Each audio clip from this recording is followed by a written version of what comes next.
Hello, welcome to another episode of Safer Cities. I'm your host, Odell Cleveland. I'm excited about this episode today. We have three special guests today to talk about safer cities in downtown. Our first guest will be Chief Wayne Scott, Chief of Greensboro Police Department, followed by our next guest is going to be Mark Prince. Mark is the president of Guilford Merchants Association. And then later on, we're bringing in a good friend of mine, Mr. Zach Matheny, and Zach is the president of Downtown Greensboro. So we are excited about what's going on in Greensboro. We're excited about safer cities. And Chief Scott, just to start it off, can you just, we've been talking about this for a long time, rebuilding downtown, safer cities, and how everyone plays a role. Give me your assessment, because I'm thinking everything's going great. Give me your assessment of why this is going so well. Well, to recap, several months ago we began talking about the Safer City and the Summit, and we brought in a lot of our community to talk about what are the non-traditional parts of our community that can help make us safer. Yes, sir. Today's program, when we talk about downtown, you got to talk about the tremendous growth and the business. And so as I started over the last few months having conversation with our two guests today, as well as the business community at large, we started talking about what are the things that are happening in the business world that are tying together as well. And I think you're exactly right. We're seeing great growth. We're seeing people coming downtown. We're seeing just this excitement around what happens. And, safety is part of that. That's what makes them folks want to come downtown and repeat to come back downtown. Right, and safety, stuff like the Wyndham, and even though the Wyndham didn't occur downtown, but we know that business bled downtown, restaurants, hotels, all the good stuff. And Mark, when you start talking about Guilford Merchants Association, you all have grown that so much. And being the new president, can you help us from your perspective? Because per capita income and jobs, we all need jobs. So can you talk to that, sir? Absolutely, Odell. I appreciate the opportunity to be here. And the fact is that for our businesses to be able to not just survive but thrive, they need to have the understanding and confidence that we're going to be safe, and as well as their employees. With GMA and First Point companies, we have almost 200 employees downtown that it's imperative that we have the police presence and know that we're going to have a safe environment.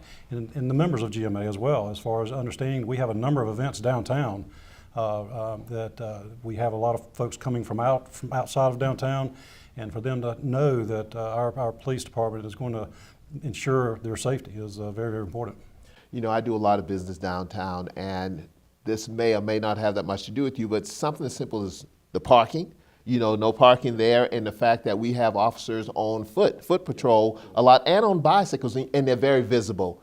So how does that relate to when your people feel good, they feel safe, they come here, and a lot of things after hours? Can you share some of the positive feedback you're getting from that?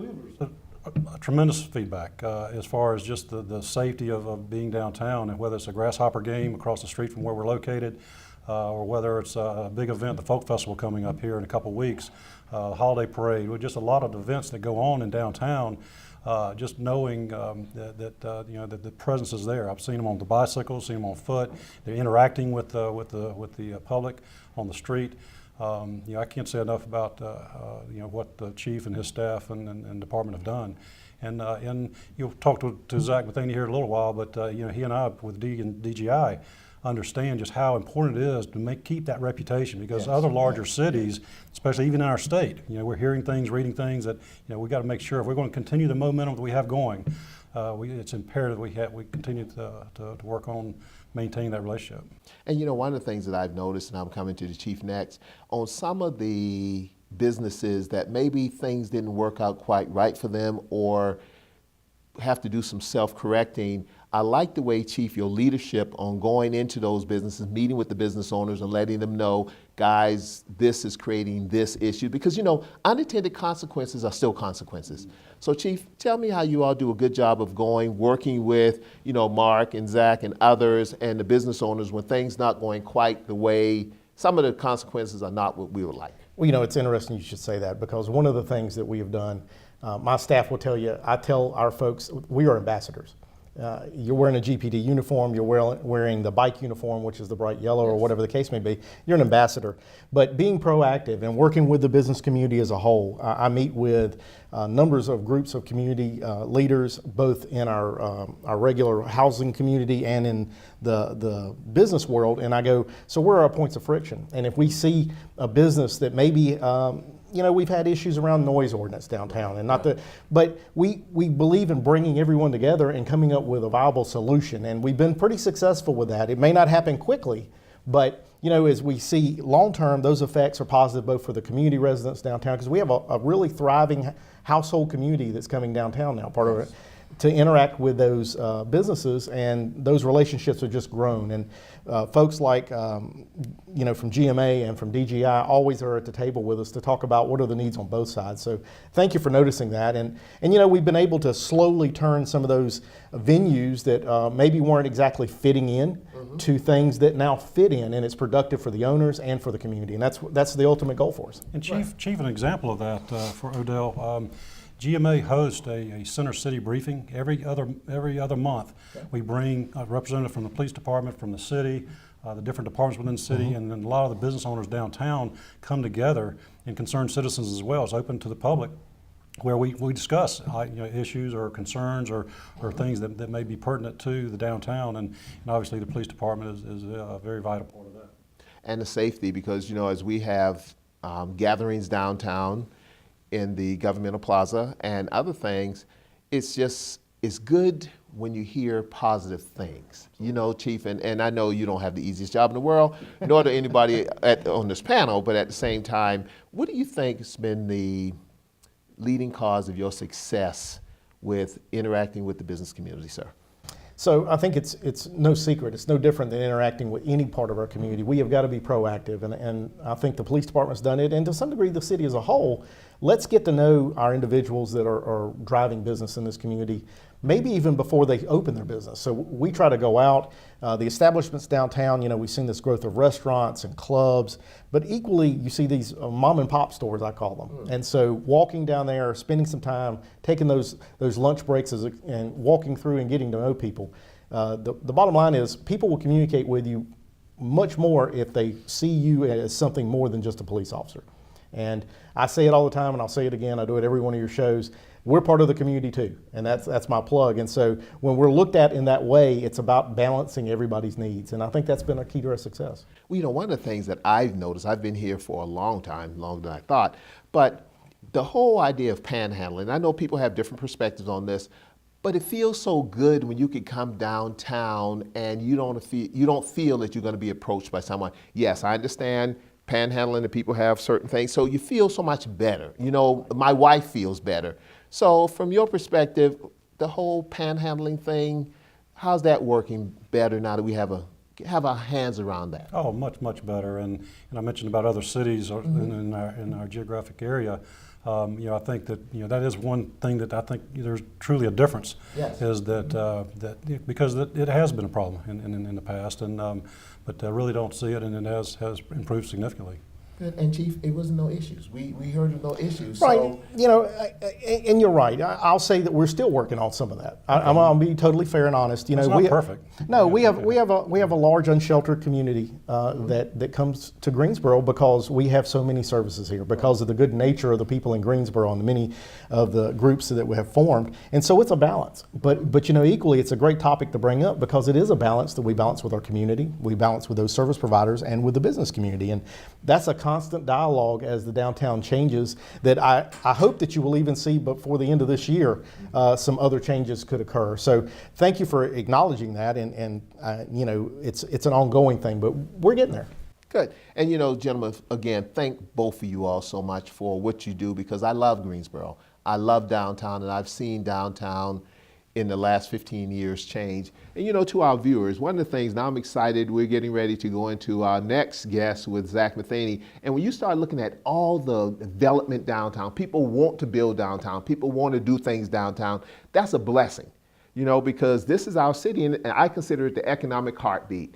So please prepare as I get ready to introduce my friend, Zach Matheny, who's the president of downtown Greensboro, and what a great job he's doing. And by the way, I'm just envious of his hair. I'm envious of his hair. As I lose mine, you'll see why. Thank you so much.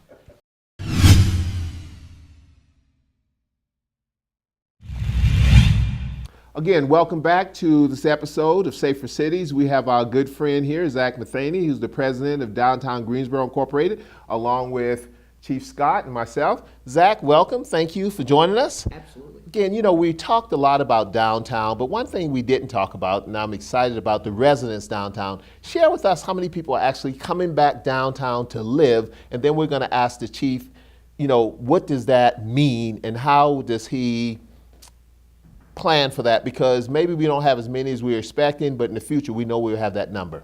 Absolutely. We did it a little bit different in downtown. Okay. We have a lot of businesses, but we don't have as many residents. For example, we've got less than 1% of our population. Wow. So we've got about 2,700 people living downtown right now. Mm-hmm. Our goal in downtown Greensboro is to get to 5,000, to 10,000. Right. It's going to take us some time, but we've got over 300 units coming online next year. So we're going to continue to grow residential population. And when you think about growing residential population, I had a meeting the other day with Roy Carroll, and he was so excited about his units coming on downtown, and how he was saying, Odell, he thought it would be millennials coming in, but it's not. It's people like me who's coming downtown. So the demographics, is that surprising or not really? I think it is, actually, and we recently moved our office to a street level office building. Mm-hmm. And to see and be able to watch everybody, the diversity of coming downtown. It's everybody's downtown. And so having the mature adults, as well as the millennials, it's a fad that's really over the country. In Greensboro, it's exciting. It really should be exciting for everybody. Well, and I'll ask the chief, but we've done such a good job of recovering from textiles, tobacco, furniture. We were wrestling with those issues 15 years ago. So now, it's coming back, and we appreciate that. So Chief, with coming back residents living downtown, so you're looking at noise ordinance, you're looking at a lot of different things. How do you change your strategy for people like me who come downtown and live downtown, and maybe, just maybe, I want to go to bed at 10 o'clock at night, Well, you're right. It's a complex model. We're looking at exactly what Mr. Matheny said, that we may have double our residents in 12 months. Mm-hmm. And that's a thriving part of our community that we have to serve as we would any traditional model in a residence. Answer 911 calls, whatever the case may be. At the same time, in the next few months, we're going to be seeing probably our Performing Arts Center start to come online. Yes. And we're going to have this transient population that can come in for just nighttime hours. How do we police for that? How do we staff for that? So I've been having a lot of discussion with the city manager and even some of the members of council about how do we prepare for that. So in the coming year, the coming budget year, you're going to see some things that I'm asking for to increase our footprint a little bit, because not only do we need manpower, we need kind of specifics to what we do. It's a little bit different. So we're looking at that already. It's a challenge. The makeup based off of what you just said, people looking at different expectations for noise. Mm-hmm. It goes a little beyond the police department. We've helped guide that through some of the building codes, looking at being more aggressive in becoming that modern city that looks at where do we put certain things downtown. And I'm glad to say that we're making progress, finally making some progress to say, yeah, we'd love to have this place that has live music, but maybe that's not the right building. Maybe it needs to be here and insulated a particular way. So I am pleased and I'm proud of Greensboro for stepping up to the plate and starting to make some of those decisions as well. So Zach, when you started dealing with that, what the chief said, you was talking about the zoning commission. You talk a little bit of everybody, neighborhood associations. So everybody, and when the people said, I'm going to live and work and play downtown, so I'm going to buy a building and I'm going to work, my shop's going to be downstairs, my residence going to be upstairs, and where's the supermarkets coming in? Where is all the other things that's going to be coming in? Where's the urgent medical that may be, all those different things. How do you plan for all that? It's a team effort. I think Mark Pritt said it earlier today, the Center City briefings that are once a quarter that the GMA hosts, getting everybody in the room, talking through it, laying everything out on the table, what needs to go where, and putting the pieces of the puzzle together. I can tell you, coming back around to whether it's zoning, whether it's the pretty flowers we've got on the hanging baskets, whether it's the public art that we're doing, we've got over $500 million that's getting ready to be invested, or is currently invested in. 500, say that again? $500 million. Wow. That, in over 2 years, that's going to infiltrate and build downtown Greensboro. But if you don't have a safe city, it doesn't work. And what the police department has done with their Center City team, the resource team, working with the business owners, working with them, working with Clean and Green, it's been phenomenal. And I gotta say this, if you let me. Fun 4th, we had over 100,000 people downtown. Wow. And that's big, but it doesn't work unless everybody feels safe. Right. And to see the men and women on our police department laughing, joking, making sure everybody got across the street because traffic's everywhere, cars don't stop, and just seeing the interaction, the police department really made that Fun 4th event even a better success than it ever would have been. They did a phenomenal job. So with that, though, we hear about Boston Strong. We hear about, when are we going to start hearing Greensboro Strong? When is going to be Pride in Greensboro? Because I know it's there, because folks come out in the diversity, the inclusion, everything is there. That's where we're going. That's where we're going, and all the business. Hey, listen, why not me? Why not me? I don't have the hair, but I have some thoughts in there. But at the end of the day, we are proud of who we are. We're Greensboro, and we're proud of Greensboro. Are we perfect? No. But I don't think nobody's perfect, and I don't think we have to be perfect. I think we have to be walking in that direction, and that's why I'm so excited about all the things. Now, here's another question for both of you gentlemen. As we expand the city's got to get larger. It's got to get larger. The footprint of Greensboro, if you had your way, how much larger would downtown Greensboro become? We're 99 blocks right now. I'll tell you the truth. We're getting ready to, in the next 4 to 6 weeks, announce a new project that's a $100 million project. Wow. And it's going to be very exciting. Wow. So we're going to grow. Okay. And people are feeling good about downtown. I think we were kind of sleepy there for a little while, like you mentioned earlier. We missed the boat a couple ways. But now I didn't say we missed the boat. I said we were sleepy. I didn't say we missed the boat. But there you go. We tripped on a few things, but now everything's coming back to the center. Mm-hmm. Downtown Greensboro's everybody's downtown. It's not a neighborhood. It's everybody's neighborhood, which is awesome. And we're going to continue to grow, and it's going to be phenomenal. Good. But again, if we don't have a safe city, it doesn't grow.